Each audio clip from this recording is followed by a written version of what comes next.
தீ மிதிக்கும் திருவிழா, பூமி புகழும் திருவிழா, சோழவந்தான் கிராமத்திலே சிறப்பான திருவிழா, ஏழைகளின் தாயவளா ஜனகமாரி திருவிழா.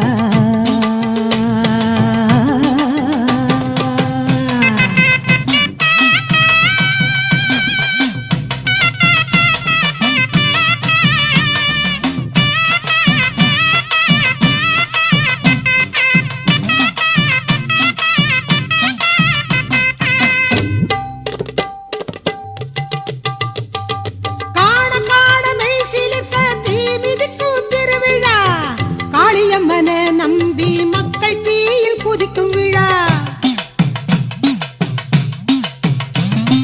ஜனகமாரி அம்மா அவ மனம் குளிரும் திருவிழா, அனைத்துலகும் போற்றும் ஆனந்த திருவிழா, சோழவந்தான் கோவில் கொண்ட ஜனகமா.